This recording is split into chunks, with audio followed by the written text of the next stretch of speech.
नमस्कार प्यारे साथियों, मैं मोनू चौधरी और ज्योग्राफी की इस ऑनलाइन जर्नी में आपका हार्दिक स्वागत है। क्लास 12th की यानी 12वीं की ज्योग्राफी को पढ़ते हुए हम आगे बढ़ रहे थे। हमारा जो भूगोल सब्जेक्ट है उसका मानव भूगोल के मूल सिद्धांत जो पुस्तक है उसको हम पढ़ रहे थे। बड़े ही शानदार और बड़े ही मज़े से इसको हम पढ़ते हुए आगे बढ़ रहे थे। और इससे पहले जो हमने है 3 चैप्टर जो हमारे हैं वो मस्त तरीके से और शानदार धुआंधार तरीके से हमने क्लियर कर लिए थे। अब आज जो हमारा है चौथा जो चैप्टर है उसका एक लेक्चर हम पढ़ चुके हैं, आज उसका दूसरा लेक्चर है। यानी कि हम क्लास 12th की हमारी जो भूगोल है, क्लास 12वीं की जो हमारी भूगोल है उसका चैप्टर 4 और लेक्चर 2 पढ़ रहे हैं। और इस लेक्चर 2 में आज हम पढ़ने वाले हैं अमर्त्य सेन और वर्दी और विकास क्या है। यानी अमर्त्य सेन जो है उन्होंने वर्दी और विकास के बारे में क्या कहा ये हम जानेंगे। हमने वर्दी और विकास पर बहुत सारी चर्चा की। उसके बाद डॉक्टर महबूब उल हक ने क्या कहा हमने देखा। हम मानव विकास इस चैप्टर का हमारा नाम था, क्या नाम था? मानव विकास। ठीक है, बहुत शानदार चैप्टर है मानव विकास। इसमें सबसे पहले हम बात कर रहे थे कि मानव का विकास जो है ना वो यूनाइटेड स्टेट ऑफ इंडिया यानी न्यूयॉर्क जो होता है यूएनओ जो है उसके तहत कार्य किया जाता है। यूनाइटेड नेशन में ये है, उसके तहत इसमें क्या कार्य होता है। तो मानव विकास सूचकांक जो रिपोर्ट होती है ना वो यूएनओ तैयार करता है। और यूएनओ की एक शाखा है, यूएनओ की एक क्या है? शाखा। यूएनओ की जो शाखा है उस शाखा का नाम है यूएनडीपी। समझ गए? मानव विकास क्या है? मानव विकास में मानव की गरीबी को देखा जाता है। किसको देखा जाता है? मानव की गरीबी को देखा जाता है, मानव की अमीरी को देखा जाता है, किसी भी देश के भ्रष्टाचार को देखा जाता है। प्रति व्यक्ति नहीं देखा जा रहा है, यहाँ पे पूरे देश के आंकड़े लिए जाते हैं। भ्रष्टाचार को देखा जाता है, वहाँ की शिक्षा को देखा जाता है, वहाँ की चिकित्सा को देखा जाता है, वहाँ के हॉस्पिटल को देखा जाता है, आदि चीज़ें देखी जाती। यानी कि मैं आपको फिर से जो टॉपिक है हमारा आज का वो वर्दी और विकास है, लेकिन मैं आपको फिर से इसको जोड़ने का प्रयास कर रहा हूँ पहले, क्योंकि पिछले लेक्चर में हमने ये सारी चीज़ें पढ़ी है, लेकिन जोड़ना कैसे है, बॉन्डिंग कैसे करना, ये मैं प्रयास कर रहा हूँ। मानव विकास हमारे इस चैप्टर का नाम है। मानव विकास का मतलब होता है कि मानव विकास कैसे कर रहा है। यूएनडीपी, यूएनओ जो होता है संयुक्त राष्ट्र संघ जो अमेरिका के न्यूयॉर्क शहर में है। 1945 में संयुक्त राष्ट्र संघ बना। और 1945 में संयुक्त राष्ट्र संघ इसलिए बनाया गया क्योंकि 1914 से लेकर 1918 तक फर्स्ट वर्ल्ड वॉर यानी पहला विश्व युद्ध हुआ। 1914 से लेकर 1918 तक प्रथम विश्व युद्ध यानी कि फर्स्ट वर्ल्ड वॉर हुआ। और फर्स्ट वर्ल्ड वॉर के कारण, प्रथम विश्व युद्ध के कारण पूरी पृथ्वी पर त्राहिमाम मच गया, क्योंकि गुट बन के देश आपस में लड़ रहे थे। 10 देश इधर से लड़ रहे, 10 देश इधर से लड़ रहे, चारों तरफ त्राहिमाम मच गया था। हालत बहुत खराब हो गई थी। जब 1921 में एक राष्ट्र संघ बना, क्या बना? राष्ट्र संघ बना। राष्ट्र संघ ये प्रयास करता था कि कोई भी देश आपस में लड़ाई ना करे, कोई भी देश आपस में माथाफोड़ी ना करे, एक दूसरे से उलझे ना, इसलिए वो मित्रतापूर्ण और सौहार्दपूर्ण और सानिध्यपूर्ण व्यवहार बनाने का प्रयास करता, वो राष्ट्र संघ कहलाया। लेकिन उसका उद्देश्य ये था कि कोई भी देश आपस में लड़े नहीं। और पहला विश्व युद्ध हुआ, कभी भी कोई दूसरा विश्व युद्ध नहीं हुए। लेकिन आप जानते हैं 1939 से लेकर 1945 तक सेकेंड वर्ल्ड वॉर हो गया। और सेकेंड वर्ल्ड वॉर यानी कि द्वितीय विश्व युद्ध हो गया। द्वितीय विश्व युद्ध में भयंकर जो है मार खसाट चली, खून खराबा चला। सारे कंट्री जो है, दो ध्रुवीय और मित्र राष्ट्र जो है उनकी महाशक्तियाँ आपस में टकराने लगी। बड़े बड़े राष्ट्र इसमें इन्वॉल्व हो गए। और धरती पर नागासाकी और हिरोशिमा जैसे स्थानों पर आज भी लूले लंगड़े बच्चे पैदा होते हैं। पर्यावरण प्रदूषण जैसी समस्याएं, बम ब्लास्ट किए गए हिरोशिमा और नागासाकी पर। जापान जैसे कंट्री जिसकी लपेट में आ गए, ढेर सारे देश आ गए। हालत खराब हो गई पूरे देश की। राष्ट्र संघ पुनः अपने आप को स्थापित करने के लिए, अपनी असफलता जो है उसको सफलता में बदलने के लिए, तीसरा विश्व युद्ध नहीं हो इसलिए 1945 में, कब? 1945 में संयुक्त राष्ट्र संघ की स्थापना हुई। किसकी स्थापना हुई? संयुक्त राष्ट्र संघ। संयुक्त राष्ट्र संघ जो है वो क्या करता है? उसको यूएनओ कहते हैं, यूनाइटेड नेशन ऑर्गेनाइजेशन। ये न्यूयॉर्क में है। कहाँ है भाई? न्यूयॉर्क। कहाँ है न्यूयॉर्क? अमेरिका में। ठीक है, ये किस द्वीप पर है? मैनहट्टन द्वीप पर। किस पर? मैनहट्टन द्वीप पर। 17 एकड़ जमीन पर फैला है। कितनी एकड़ जमीन पर? 17 एकड़। 39 मंजिल ऊंची बिल्डिंग है इसकी, 39 मंजिल है उस बिल्डिंग में, 39 मंजिल। डी राफलर ने ये जमीन दान दी थी। किसने? डी राफलर ने ये जमीन दान दी थी। ये यूएनओ के बारे में बता रहा हूं मैं। किसके बारे में? यूएनओ के बारे में। इसको क्यों पढ़ रहे हैं? क्योंकि यूएनओ की शाखा है यूएनडीपी। यूएनओ की शाखा क्या है? यूएनडीपी। और यूएनडीपी जो होती है ना, वो किसी भी देश का क्या तय करती है? मानव विकास। मानव विकास कौन निकालता है? यूएनडीपी। मानव विकास कौन निकालता है? यूएनडीपी। अब जो यूएनडीपी जो है वो मानव विकास निकालती है। मानव विकास कैसे निकालती है? जैसे हम उदाहरण लेते हैं, यहाँ हमने एक देश लिया भारत, 4 कंट्रीज के हम उदाहरण लेंगे। यहाँ आप ले लीजिए अमेरिका, छोटा मोटा क्यों ले, जब पढ़ ही रहे। यहाँ आप ले लो चीन, और यहाँ आप ले लो भूटान। बेचारा है ना, वो बुरा मान जाएगा, बोले बड़े बड़े देशों की बात कर रहे हो, मेरा नाम ही नहीं ले रहे हो आप, ठीक है ना। 4 देशों के नाम हमने ले लिए। अब यहाँ 4 चीजें हम डालेंगे। कितनी चीजें डालेंगे? 4।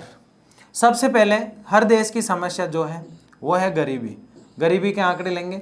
और ये जो सर्वे है ये कौन करवा रहा है? मानव विकास सूचकांक। मानव विकास की जो गणना करता है वो है यूएनडीपी। ये सारे आंकड़े लेगा सब राष्ट्रों से। हम कितने के उदाहरण ले रहे हैं? 4 के। ये क्या करेगा? सबसे पहले भारत से पूछेगा। अब देखो यहाँ कॉलम बन जाएंगे इस प्रकार से। ये सारणी मैं बना रहा हूँ, ऐसी कहीं बनी हुई नहीं है, आपको समझने के लिए बना रहा हूँ। फिर भ्रष्टाचार कितना हो रहा है किसी देश में, ये भ्रष्टाचार ले लिया, इसके आंकड़े ले लिए भ्रष्टाचार के, ठीक है। इसके बाद इसने क्या किया? इसके बाद शिक्षा कैसी है उस देश की, शिक्षा के आंकड़े ले लिए। उसके बाद उस देश की चिकित्सा कैसी है, हॉस्पिटल कैसे हैं वहाँ के, चिकित्सा ले लिए। बस इतने लेते हैं। यहाँ पर खेल ले लो या फिर स्वास्थ्य ले लो, स्वास्थ्य, ठीक है ना। वो छोटा सा मैंने डाला, ऐसी जगह थी। अब सबसे पहले क्या ले रहे? कितने कॉलम बनेंगे? 4 कंट्रीज हैं, ठीक है। ये 4 कॉलम बना दिए, ठीक है। आगे बात समझ में यहाँ से, क्योंकि हम क्या पढ़ रहे हैं? यूएनडीपी रिपोर्ट पढ़ रहे हैं। यूएनडीपी की मानव विकास रिपोर्ट पढ़ रहे हैं और 1990 से आ रही है। कितने से आ रही है? 1990 से लगातार आ रही है ये रिपोर्ट।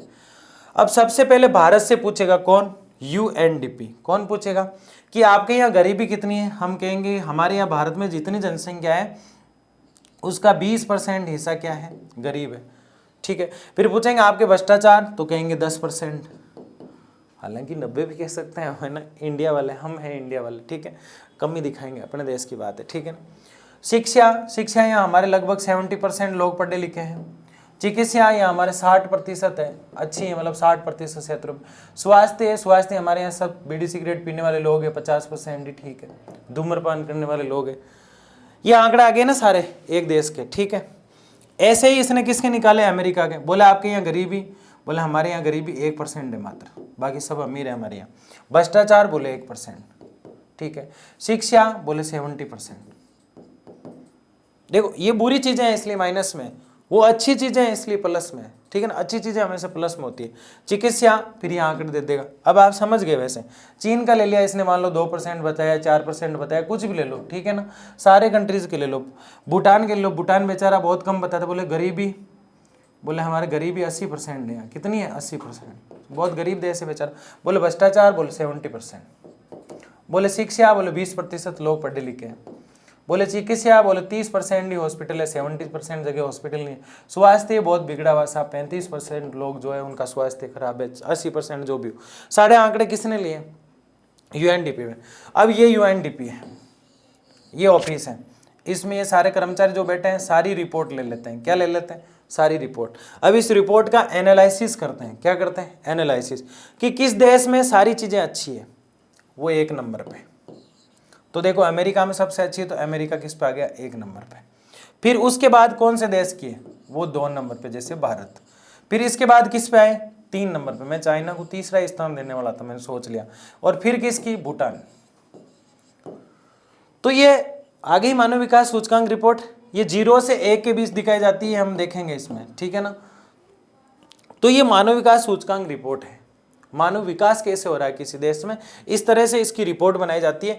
भारत, अमेरिका, चीन और भूटान जैसे देश हैं उन सब की इस प्रकार से सारे कंट्री जितने होते हैं ना उनसे यूएनडीपी निकाली जाती है। और मैंने बताया 1990 से शुरू हुआ ये, ठीक है ना। और इसमें दो लोगों का महत्वपूर्ण हाथ रहा, एक तो अमर्त्य सेन और दूसरा डॉक्टर महबूब उल हक। आपको दोनों नाम याद कर लेना है। AM सुबह उठते ही एग्जाम के दिन बोलना है गुड मॉर्निंग, मतलब AM सुबह का टाइम AM होता है। तो A से अमर्त्य सेन और M से महबूब उल हक, ठीक है ना, ये महबूब उल हक, ठीक है। तो ये इस तरह का मामला है, आपके समझ में आया। अब अमर्त्य सेन और वर्दी और विकास क्या, ये तो हमने जो देखा ना ये सिर्फ मानव विकास था। क्या था? सिर्फ और सिर्फ क्या था? मानव विकास। लेकिन वर्दी और विकास क्या है? किसी भी चीज में कोई भी चीज बढ़ती है या घटती है, वर्दी कहलाती है। क्या कहलाती है? वर्दी। और वर्दी जो होती है ना वो सामने दिखाई देती है, मात्रात्मक होती है, तोली जा सकती है। विकास जो होता है ना वो दिखाई नहीं देता, वो हमेशा प्लस में ही होता है, सकारात्मक में ही होता है, हमेशा धनात्मक ही होता है विकास होता है। दोनों चीजों को अच्छे से समझना है। वृद्धि जो होती है वो हमेशा प्लस और माइनस, मतलब धनात्मक और ऋणात्मक दोनों चीजों में होती है। वृद्धि जो होती है उसको नापा जा सकता है, तोला जा सकता है, समझ गए। जबकि विकास जो होता है वो गुणात्मक होता है, दिखाई नहीं देता है। जैसे मेरे में किसी चीज के गुण बढ़ रहे हैं, दिखाई देगा क्या? नहीं देगा। वृद्धि, मेरी एज उम्र बढ़ रही है, मतलब उम्र नहीं कह सकते इसको, हाइट बढ़ रही है मेरी, ठीक है ना। एक पौधा है उसकी हाइट बढ़ रही है, क्या है? वृद्धि। काट दिया, घटा पौधा घटा तो क्या कहलाएगी? तो भी वृद्धि ही कहलाएगी। तो वृद्धि क्या होती है? धनात्मक और ऋणात्मक दोनों में नापी जाती है। ये नेगेटिव और पॉजिटिव दोनों होती है। जबकि हमेशा सकारात्मक ही होती है और गुणों से पहचान होती है, गुणात्मक होती है। कैसी होती है? गुणात्मक विकास। कौन होता है? विकास। ये दोनों चीजें हमने देखी, ठीक है। तो इसी चीज को कौन बताएंगे अपनी भाषा में? अमर्त्य सेन और डॉक्टर महबूब उल हक। देखिए समझते हैं। ये दो उदाहरण हैं जो हमें वृद्धि और विकास का बता रहे हैं। कोई शहर पहले ऐसे दिखाई देता है, फिर अचानक से ऐसे टूट जाता है, तो वृद्धि घटी या बढ़ी, फिर ऐसा है या ऐसा बन जाता है। तो ये बड़ा आज हो जून की बात है, बड़ा आज से दिसंबर की बात है 2004 की। तो एक फोटो ऐसे एग्जाम्पल के तौर पर डाला, आप किसी का उदाहरण ले सकते हैं। कोई गाँव छोटा सा दिखाई दे रहा है, 10 साल बाद बड़ा हो गया, या फिर बड़ा दिखाई दे रहा था, अकाल पड़ा, छोटा हो गया, लोग चले गए बाहर। तो ये वृद्धि और विकास को दिखाता है, ठीक है ना। वृद्धि को दिखाता है बड़ा छोटा होना। एक गांव में पहले कोई सुविधा ही नहीं थी, अचानक ढेर सारी सुविधाएं बढ़ गई, तो क्या हुआ? विकास हुआ। तो क्या हुआ? विकास हुआ। शिक्षा बढ़ गई। शिक्षा इंटरनल होती है। शिक्षा कैसी होती है? इंटरनल, विकास में देखी जाती है। आगे देखिए और समझिए। यह है कि जिस देश की अर्थव्यवस्था जितनी ज्यादा बड़ी होती है उसे उतना ही अधिक विकसित माना जाता है। मतलब जिस देश में जितने पैसे होंगे, जितने लोग पढ़े लिखे होंगे, जितना सक्षम होगा, जितना पैसा होगा, उसको विकसित माना जाता है। क्या माना जाता है? विकसित। और एक तो होता है, देखो दो चीज होती है। एक राष्ट्र तो होता है विकासशील, विकासशील जैसे भारत। एक होता है विकसित, जैसे अमेरिका। क्या मामला है समझिए। ये तो वो है जो सक्षम होने जा रहे हैं। सक्षम क्या है? सक्षम होने जा रहे हैं। और ये वह हैं जो ऑलरेडी सक्षम है। अब मैं आपको एक घरेलू उदाहरण से समझाता हूं। दो लड़के हैं गांव में, 18 से 21 साल के एज वाले। कितने? 18 से 21 साल की एज वाले। दोनों लड़के ही आर्मी की तैयारी कर रहे हैं। किसकी तैयारी कर रहे हैं? दोनों लड़के किसकी तैयारी कर रहे हैं? आर्मी की तैयारी कर रहे हैं। एक लड़का सुबह उठता है और घूम टहल के वापिस आ जाता है। कभी कभी उठता नहीं है, कभी कभी जाता है, कभी कभी नहीं जाता है, कभी कभी 1600 मीटर दौड़ लेता है, कभी 800 मीटर दौड़ के आ जाता है, क्योंकि 1600 मीटर दौड़ होती है आर्मी में। दूसरा लड़का सुबह सुबह उठता है, रोज कंटिन्यू दौड़ता है, सर्दी हो, बरसात हो, चाहे कुछ भी हो, कीचड़ हो, कुछ भी हो, 1600 मीटर दौड़ेगा तो दौड़ेगा। दोनों आर्मी की भर्ती में जाते हैं। दोनों क्या है? विकासशील। दोनों क्या है? विकासशील, क्योंकि दोनों ही उस दौड़ में जा रहे हैं। लेकिन उनमें से एक जो है वो फिट हो जाता है, एक की नौकरी पक्की हो जाती है, एक रनिंग में फेल हो जाता है। जो रनिंग में फेल हो गया वो क्या है? विकसित है, सक्षम हो गया वो आर्मी के लिए। क्या हो गया? सब सुविधाएं उसको मिल गई दुनिया की। क्या मिल गई? सब सुविधाएं। वापिस पुणे अकेला कौन दौड़ेगा? जो रह गया था गोलू मोलू में से, मोलू लग गया, अब गोलू रह गया। कौन रह गया? गोलू। अब गोलू फिर से तैयारी करेगा, फिर से दौड़ लगाएगा, गोलू विकासशील की श्रेणी में। पहले दोनों ही किस में थे, विकासशील। विकसित कौन हो गया, मोलू। समझ गया ना, तो ऐसे याद रखना, कर लोगे ना इसको, बहुत आसान है। तो विकसित माना जाता था, लेकिन इस वर्दी का अधिकांश लोगों के जीवन में परिवर्तन से कोई संबंध नहीं था। यानी वर्दी जो है कई जगह इफेक्ट डालती है और कई जगह इफेक्ट नहीं डालती, ये आपको याद रखना है। किसी देश में लोग जीवन की गुणवत्ता का जो आनंद लेते हैं, उन्हें जो अवसर उपलब्ध और जिन स्वतंत्रताओं का वे भोग करते हैं, विकास के महत्वपूर्ण पक्ष हैं। ये विचार नया नहीं, ये कह रहे हैं कि किसी देश, अगर देश, कंट्री, कोई भी जगह अगर सक्षम है लोग, तो वो सुख सुविधाओं का आनंद लेंगे, इसमें कोई नई बात नहीं है। जैसे आपके घर में सुख सुविधाएं हैं तो आप एंजॉय करोगे, नहीं है तो उनको लाने के लिए प्रयास करते हैं ना, ऐसा नहीं सोचते। ठीक है, धन्यवाद। आपने बहुत पॉजिटिविटी के साथ इस मुद्दे को समझा के देखिए। पहली बार इन विचारों को 80 के दशक में, 80 के दशक का मतलब क्या है, 10 साल का समय दशक होता है, और 80 का दशक मतलब 80 वाला दशक जब चल रहा था वो 10 साल का समय, और 90 के दशक के आरंभ में स्पष्ट किया गया। इस संबंध को दक्षिण एशियाई अर्थशास्त्री, दक्षिणी एशिया, देखो ये दशक क्या है, हमने कहा ना 1990, फिर शुरुआत हुई उसकी 1900 में काम करना शुरू किया, तो ये 1900 का 80 का 90 का दशक कहलाता है। ये देखो 90 का दशक, ये यहाँ पे 1800 हो जाते तो 80 हो जाते, तो 80 का दशक हो जाता। लेकिन महत्वपूर्ण बात यह है कि महबूब उल हक और अमर्त्य सेन, AM, ये दो व्यक्ति ऐसे थे जो दक्षिणी एशिया के रहने वाले थे। कहाँ के, एशिया के, बस इतना याद रखना है, एशिया के रहने वाले। एशिया में 52-53 कंट्री है, 52-53 देश हैं, चीन, भारत, अफगानिस्तान, पाकिस्तान सब इसमें आते हैं, ठीक है ना, एशिया में, एशिया महाद्वीप में। इन्होंने सबसे पहले क्या समझाने का प्रयास किया, मानव विकास रिपोर्ट। हम पूरी मानव विकास रिपोर्ट को पढ़ चुके हैं। बढ़ता क्रम जो आपको दिखाई दे रहा है, मानव विकास की बात कर रहा है। किसकी बात कर रहा है, मानव विकास। ये सारे मानव है, कैसे विकास हो रहा है इनका, इसकी जो गणना है ना वो कौन करता है, मानव विकास। कौन करता है, UNDP। कब से करता है, 1990 में। किसके अंडर में काम करता है, UNO के। समझ गए, ये सारी चीजें कहां से कहां तक आंकड़ा होता है, 0 से 1 के बीच। लेकिन इसको सपोर्ट किसने किया, एशिया के लोगों ने। एशिया के लोग कौन थे, महबूब उल हक और अमर्त्य सेन। ये हमने देखा। मानव विकास की अवधारणा, सोचना, कल्पना, विचार वाली बात जो है, उसका प्रतिपादन, उसका आविष्कार, उसको सामने लाने का जो कार्य किया वो डॉक्टर महबूब उल हक ने किया। किसने किया, सबसे पहले इसके लिए काम किया मानव विकास के लिए। तो महस है मानव और महस है महबूब, ऐसे याद रख लेना है ना, महबूब उल हक, महबूब उल हक। किसने किया, महबूब उल हक। ठीक है, इस विकास के रूप में किया जो लोगों के विकल्पों में वृद्धि करता है और उनके जीवन में सुधार लाता है। यानी इसमें वृद्धि कैसे हुई, किसी देश में घटत बढ़त कैसे होती है, और लोगों के जीवन को कैसे बेस्ट बनाया जाए, इसके लिए रिपोर्ट बनाई जाती है। आपने सोचा होगा यार मानव विकास रिपोर्ट क्यों बनाई जाती है, इसकी जरूरत कहाँ है भाई, इसकी कहाँ नीड आ गई मानव विकास रिपोर्ट की। इसकी जरूरत है, वो इसलिए है, मानव विकास रिपोर्ट से पता चल जाता है किसी भी देश को कि मैं कितना पीछे हूँ बाकी से, वो फिर सुधार करता है अपना। और जो विकसित है, अपने आप में सक्षम है, उनको ये लगता है कि यार मुझे सक्षम ही रहना है दुनिया में, क्योंकि मैं टॉप पे हूँ, टॉप 5 में हूँ, टॉप 10 में हूँ। आपने कभी देखा होगा एग्जाम क्यों लिया जाता है, ताकि आपका स्तर पता चलता रहे कि आपका लेवल क्या चल रहा है, और इस लेवल से क्या है, जिसका लेवल कमजोर है वो सुधारने की। पहला टेस्ट क्यों होता है, प्रथम परख, द्वितीय परख, फिर हाफ ईयरली आने वाली वो, ठीक है ना। तो कैसी चल रही है तैयारी, बताना है मेरे को, हाफ ईयरली की तैयारी कहाँ तक आपने पढ़ लिया, कितने लेक्चर आपने देख लिया ना। मस्त तरीके से तैयारी करना है, दिसंबर में हाफ ईयरली बहुत नज़दीक है। तो आपका एग्जाम क्यों लिया जाता है, ताकि पता चलता रहे कि आपका स्तर क्या है, और अगर कम है तो उसको अच्छा बनाओ, और अच्छा है ना उसको और अच्छा बनाओ कि दूसरा आगे नहीं निकले। होता है कि नहीं होता।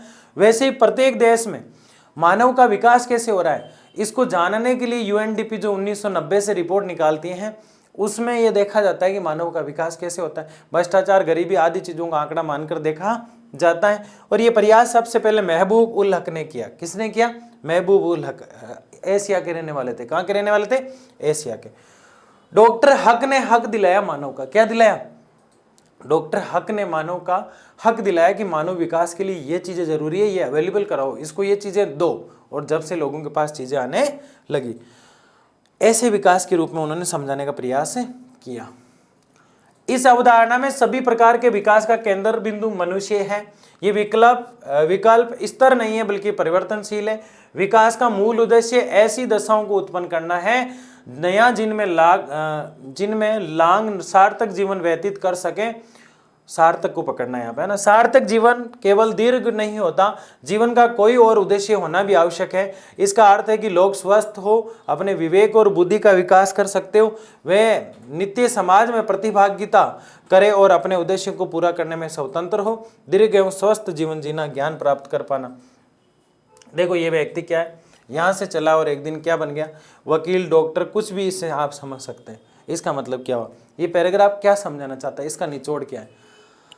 मानव विकास रिपोर्ट का मतलब है मानव की उन चीज़ों पर बात करेंगे जो मानव के विकास में सहायक है। उसको बेहतर जीवन मिले, उसको बेहतर चिकित्सा मिले, उसकी गरीबी खत्म हो जाए, देश में भ्रष्टाचार खत्म हो जाए, देश में शिक्षा जो है उसका स्तर ऊपर उठ जाए, देश में प्रत्येक व्यक्ति के पास रोजगार आ जाए, देश में प्रत्येक व्यक्ति के पास अपना काम हो, देश में प्रत्येक व्यक्ति के पास सारी आधुनिक जो सुख सुविधाएं हैं वो हो, देश में प्रत्येक व्यक्ति के पास संचार और परिवहन की सुविधा हो, देश में प्रत्येक व्यक्ति के पास रहन और सहन, खाना और पीने की अच्छी सुविधा हो, देश में किसी भी व्यक्ति रोटी, कपड़ा और मकान, तीन जरूरत सबसे बड़ी होती है रकम।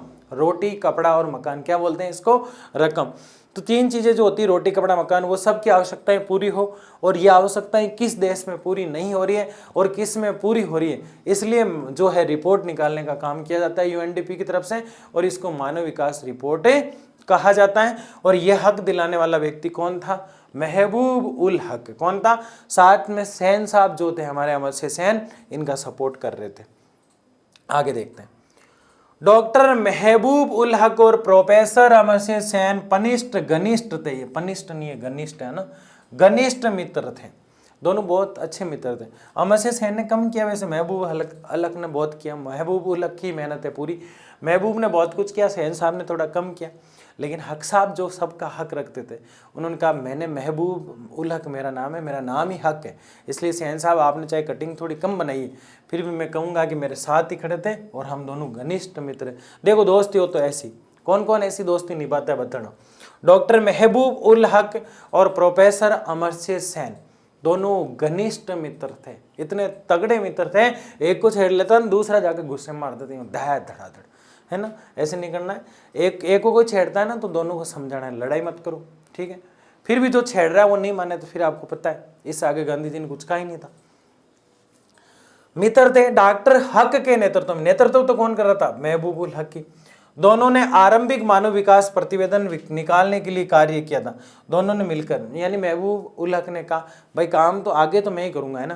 पहले जो कस्टमर आएगा उसको मैं कहूँगा आइए बैठिए, सेविंग बनाएंगे आपकी, लेकिन सेविंग मैं नहीं बनाऊंगा, पैसे मेरे को दे देना, सेविंग वो बनाएगा। सेन साहब बेचारे सेविंग बनाते थे। ऐसा नहीं मजाक कर रहा हूँ मैं, सेन साहब तो अमर्त्य सेन तो महान थे, ठीक है ना। तो अमर्त्य सेन जो है सपोर्टर थे, राइट हैंड जिसे हम कह सकते हैं किसके, महबूब उल हक के। ये दोनों क्या करते थे भाई, क्या पढ़ रहे हैं इनको, मतलब क्यों पढ़ रहे हैं। मानव विकास प्रतिवेदन का मतलब होता है रिपोर्ट। अब ये क्या आ गया है ना, रिपोर्ट होता है, ये प्रतिवेदन कुछ नहीं है, ठीक है ना। इस दोनों दक्षिण एशियाई अर्थशास्त्रियों ने विकास के वैकल्पिक विचार का प्रतिपादन किया। ये एशिया के रहने वाले थे और अर्थशास्त्री थे। फिर भूगोल में क्यों, क्योंकि सारे विषय एक दूसरे से कनेक्ट है। पहले चैप्टर में हमने यही पढ़ा कि भूगोल कला है कि विज्ञान, ये समझ में ही नहीं है आज तक किसी को। कई अर्थशास्त्र की बात कर देता, भूगोल चलते चलते इतिहास की बात कर देता। थोड़ी देर पहले हम पढ़े ना, पहला वर्ल्ड वॉर, दूसरा वर्ल्ड वॉर, प्रथम विश्व युद्ध, तीसरा विश्व युद्ध। तो भूगोल चलते चलते किसी की भी बात कर देता है, कहीं से उठा के मैटर कहीं भी डाल देता है, ठीक है ना। सारे सब्जेक्ट को साथ लेके चलता है। जैसे महबूब उल हक अमर्त्य सेन को साथ लेके चलता है ना, वैसे भूगोल भी, हिस्ट्री, पॉलिटी सबको साथ लेके चलता है।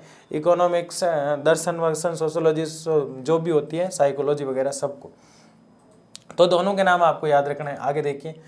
अंतर्दृष्टि और करुणा से ओतप्रोत पाकिस्तानी अर्थशास्त्री महबूब उल हक ने, अब दोनों पाकिस्तान के हैं, कितनी अच्छी बात है ना। पाकिस्तान में भी ऐसे लोग हैं, मुझे आज ही पता चला ये पाकिस्तान के। सुबह सुबह देखा मैंने, यार ये महबूब उल हक पाकिस्तान का है, क्या होता है, क्या फर्क पड़ता है, ठीक है ना। 1990 ईस्वी में मानव विकास सूचकांक निर्मित किया गया। 1990 में महबूब उल हक और अमर्त्य सेन। देखो सारी चीजें हम देखते हैं एक बार। सबसे पहले वृद्धि विकास आपको पता होना चाहिए। कोई भी चीज जो होती है ना, बढ़ती है घटती है, धनात्मक और ऋणात्मक और मात्रात्मक दृष्टि से देखी जाती है, वृद्धि होती है। गुणात्मक दृष्टि से किसी भी चीज को हम देखते हैं, गुणों के हिसाब से धनात्मक हमेशा सकारात्मक और हमेशा धनात्मक तरीके से देखते हैं, तब विकास होता है। उसके बाद मानव विकास रिपोर्ट की बात कर रहे थे, यूएनडीपी द्वारा 1990 में शुरू हुई, संयुक्त राष्ट्र संघ के सानिध्य में काम करती है। महबूब उल हक और अमर्त्य सेन जो एशिया के हैं वो इसके सबसे बड़े सुपरस्टार हैं, सबसे बड़े एक्टर इसके हैं। इसका मेन निर्देशन या संचालक करता जो है मानव विकास रिपोर्ट का शुरुआती जिसने शुरू किया था प्रतिवेदन ये रिपोर्ट, वो महबूब उल हक है जो पाकिस्तान के रहने वाले हैं। उनका सपोर्ट कर रहे हैं अमर्त्य सेन, ये हमने पढ़ लिया। बढ़ोतरी हुई ताकि आत्मसम्मान के साथ दीर्घ और स्वस्थ जीवन जी सके। 1900 ईस्वी से संयुक्त राष्ट्र विकास कार्यक्रम ने वार्षिक मानव विकास प्रतिवेदन प्रकाशित करने के लिए जिनकी मानव विकास संकल्पना का प्रयोग किया, मतलब फिर हर साल रिपोर्ट आने लगी। अभी क्या होता है, मानव विकास की जो रिपोर्ट है ना वो हर साल आती है, प्रत्येक साल आती है, और उस रिपोर्ट में सब कुछ लिखा रहता है कि कौन सा देश आगे है और कौन सा देश पीछे है। नोबेल पुरस्कार विजेता अमर्त्य सेन, वाह यार कितनी अच्छी बात है, इसको नोबेल मतलब इनको है ना महान है ना, आदरणीय अमर्त्य सेन को नोबेल पुरस्कार मिला। ये देखो दो माइक है, इनको भरोसा नहीं है, देखो एक माइक और पड़ा है यहाँ पे, एक इधर भी पड़ा है, ये तो लेके बैठा है, ये इधर पड़ा है, हालांकि ये भी किसी और का है, देखो जूता दिखाई दे रहा है इसका, लेकिन 2-3 माइक इसके पास में पड़े हैं, भाई ये खराब हो जाए तो इसको ले ले।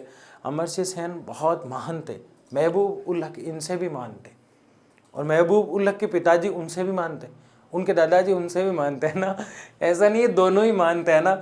अमर्त्य सेन और महबूब उल हक, ये अमर्त्य सेन है जिनको नोबेल पुरस्कार मिला। बताइए एशिया के उस महान व्यक्ति का नाम जिसको मानव विकास सूचकांक के लिए नोबेल पुरस्कार दिया गया, अमर्त्य सेन, ठीक है। लेकिन इसका मतलब ये नहीं कि नोबेल पुरस्कार इनको मिल गया, ये तो हक दे रहे हैं, इनको आदर दे रहे हैं। कौन? महबूब उल हक। हक तो उनका है, शुरुआत उन्होंने की थी, लेकिन इनको दे दिया, मैं तो लेट पहुंचा जब तक दे दिया इनको, है ना, ठीक है ना, आप भी लेट हो गए थे। आगे देखिए, तो ये क्या है, अमर्त्य सेन है। आगे देखो, परतंत्रता में कमी के रूप में देखा। रुचिकर बात यह है कि स्वतंत्रता में वृद्धि भी विकास लाने वाला सर्वाधिक प्रभावशाली माध्यम है। उनका कार्य स्वतंत्रता में वृद्धि सामाजिक और राजनीतिक संस्थाओं तथा प्रक्रियाओं की भूमिका का अन्वेषण करता था। इन्होंने सारी चीज़ों का, महबूब उल हक और अमर्त्य सेन ने ना सारी चीज़ों का निचोड़ निकाला कि किन चीज़ों से, गरीबी, बेरोजगारी, भ्रष्टाचार, ये तो मुद्दे उठाते ही थे, लेकिन ऐसे कौन से सामाजिक संवेग चल रहे हैं, समाज में ऐसे कौन से विचार चल रहे हैं, समाज में ऐसी कौन सी कुप्रथाएं चल रही है, समाज में ऐसी कौन सी प्रथाएं हैं जो प्राचीन समय से चलती है। जैसे अलग अलग होते हैं, कमेंट नहीं करते हैं किसी के धर्म पे, लेकिन अलग अलग समाज में अलग अलग रीति रिवाज जो होते हैं वो समाज में कहीं ना कहीं घातक साबित हो जाते हैं, कहीं ना कहीं अच्छे भी होते हैं। तो ये चीज़ें संवेग जो होते हैं, प्राचीन समय से विचार संवेग, प्राचीन संवेग मतलब पुराने विचार जो चले आ रहे हैं, वो आज व्यक्ति को कहाँ डिस्टर्ब कर रहे हैं और किस देश में ज़्यादा डिस्टर्ब कर रहे हैं, इन चीज़ों का भी निचोड़ निकाला। वैसे मानव विकास रिपोर्ट जो होती है भ्रष्टाचार, गरीबी, चिकित्सा, संचार सुविधाएं, परिवहन आदि सुख सुविधाओं पर ध्यान देती है, लेकिन अब वर्तमान में क्या कर रही है, प्रत्येक साल साथ में ये भी देखती है कि किसी देश को पुरानी प्राचीन जो संवेग और विचार हैं, जैसे बाल विवाह एक पुराना विचार है, फटाफट से शादी कर दो, काम कंप्लीट, तो ऐसे महिलाओं को है दृष्टि से देखना, इसलिए समाज विकसित नहीं होता, समाज विकसित नहीं होगा तो देश विकसित नहीं होगा। तो महबूब उल हक ने पहली बार उन चीज़ों को पकड़ा कि जो समाज में किसी न किसी कारण से समाज को आगे नहीं आने देती, समाज आगे नहीं आएगा तो देश आगे नहीं आएगा, और देश आगे नहीं आएगा तो कुछ भी नहीं हो पाएगा। इसलिए उन चीज़ों को भी पकड़ने का प्रयास किया किसने, महबूब उल हक और अमर्त्य सेन ने। बताओ नोबेल पुरस्कार किसे मिला, अमर्त्य सेन को। आगे देखते हैं, डॉक्टर हक के मस्तिष्क की सोच और एक दायरे से बाहर सोचने के उनकी योग्यता उनके भाषणों में से, भाषण से चित्रित की जा सकती है। उनका भाषण बहुत शानदार स्पीच थी उनके भाषण को पढ़ा मैंने, सुना नहीं, किताब आती है इनकी, है ना, महबूब उल हक की। उनके जो विचार थे ना वो वाकई काबिल तारीफ थे। इतने अच्छे विचार रखते हैं कि एक समाज की दिमक को जो है ख़त्म करने के लिए सबसे पहले दिमक स्थल जो है उसको सुधारना पड़ता है, उसके बाद जब पहली दिमक आना शुरू करे उसका उपाय कर लो, समाज की दिमक खत्म। कितनी बड़ी बात कही इन्होंने, बहुत शानदार। किसने बताओ, देखें, महबूब उल हक और उनके मित्र, उनके राइट हैंड जो उनके लिए बीड़ियाँ चुरा के लाते थे, है ना, ऐसा नहीं है, संसाधन चुरा के लाते थे। क्या लाते थे? और उनका नाम था अमर्त्य सेन। इनके भाषण की योग्यता बहुत अच्छी थी डॉक्टर उल हक की। जिसमें 100 का उदाहरण देते हुए उन्होंने कहा, आज जो वस्तुएं, एक बार उनका भाषण जो है उसकी एक लाइन है, आज जो वस्तुएं उन्हें देखते हो और पूछते हो क्यों, मैं उन वस्तुओं का सौंपन लेता हूं जो कभी नहीं थी और पूछता हूं ये क्यों नहीं है। कितनी अच्छी बात है। मैं मेरिट में नहीं आया, मैं मेरिट नहीं आया, मैं मेरिट नहीं आ सकता, मैं इन चीज़ों के बारे में सोचता ही नहीं हूँ। मुझे मेरिट में आना है, मुझे मेरे राज्य में टॉप 1 पर आना है, मैं ये सोचता हूँ।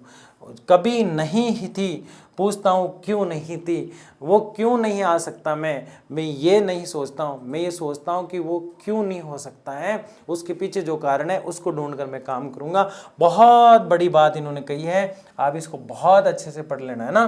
क्या कहा है, आज जो वस्तुएं उन्हें देखते हो और पूछते हो क्यों, मैं उन वस्तुओं को सौंपन में लेता हूँ जो कभी नहीं थी और ये पूछता हूँ क्यों नहीं थी। जब ये पता चल जाता है कि क्यों नहीं थी, मैं कभी भी मेरिट नहीं आया, तो मैं ये नहीं सोचता हूँ कि मेरिट क्यों नहीं आया, मैं ये पूछता हूँ कि मैं मेरिट क्यों नहीं आया, इसके पीछे कारण क्या था, कारण, और फिर मेरिट आ जाऊँगा। मैं नहीं कह रहा हूँ, कौन कह रहे हैं, महबूब उल हक। बताओ नोबेल पुरस्कार किसे मिला, अमर्त्य सेन को। इन्होंने किस पे काम किया है, मानव विकास पे, दोनों ने, महबूब उल हक। इन अर्थशास्त्रियों का कार्य मील का पत्थर है। इनके विचार है ना बड़े शानदार है, दोनों ऐसे आके कितनी अच्छी बात है हमारे लिए, जो लोगों को विकास पर होने वाली किसी भी चर्चा केंद्र में लाने में सफल हुए। यानी कि इनकी जब मीटिंग चलती थी ना, किसी को भी लड़ने नहीं देते। कई बार देखता हूँ 5 दोस्तों की मीटिंग होती है, वो कहता नहीं यार शादी में बाइक पे चलेंगे, एक कहता नहीं यार मैं बाइक नहीं लूँगा, मेरी स्कूटी, इस पे चलेंगे, तीसरा कहता बस में चल लेते हैं ना, लट्टा के किराए नहीं लगेगा, ट्रेन में चल लेते हैं, टिकट ही नहीं लेंगे, ऐसे कर लेंगे वैसे कर लेंगे। एक मीटिंग में सहमत नहीं होता ना सब। महबूब उल हक में वो ताकत थी कि सारी मीटिंग की जो होती थी ना, सब में समायोजन बनाना, सब में संश्लेषणात्मक रवैया जो है, अग्रेसिव रूप को बाहर नहीं आने देना, सब में पॉजिटिविटी रखना, ठीक है ना, ये सब चीज़ें। आगे देखो, आगे क्या देखोगे। बहुत बहुत धन्यवाद। आपने वृद्धि और विकास को देखा, समझा, जाना, उसके बाद महबूब उल हक को समझा, अमर्त्य सेन को पढ़ा आपने। यानी हम पढ़ चुके हैं वृद्धि और विकास में अंतर क्या है, ये आपको आना चाहिए। उसके अलावा मानव विकास सूचकांक रिपोर्ट क्या है, यह आपको आना चाहिए। मानव विकास सूचकांक रिपोर्ट में पहली बार जिन लोगों ने सबसे ज़्यादा काम किया, महबूब उल हक और अमर्त्य सेन, जिन पे आज का हमारा टॉपिक था, ये भी आपको आना चाहिए। तो सबको शेयर कीजिए, लाइक कीजिए, सब्सक्राइब कीजिए, और जो भी नहीं पढ़ रहा है उसको क्या पढ़ ले। यहाँ ज्योग्राफी पढ़ाई जा रही है। अगर 11th में ये वैसे 12th का है, अगर 11th में मतलब 11th में ज्योग्राफी जिसने कम पढ़ी ना, उसको बेसिक से लेकर 12th का पढ़ाया जा रहा है। तो मन लगा के शानदार तरीके से जो है 12th की ज्योग्राफी बोर्ड में इस बार 100 पार वाला नारा लगा दो एक बार कमेंट में, इस बार सर 100 पार। बहुत बहुत धन्यवाद आप सबका।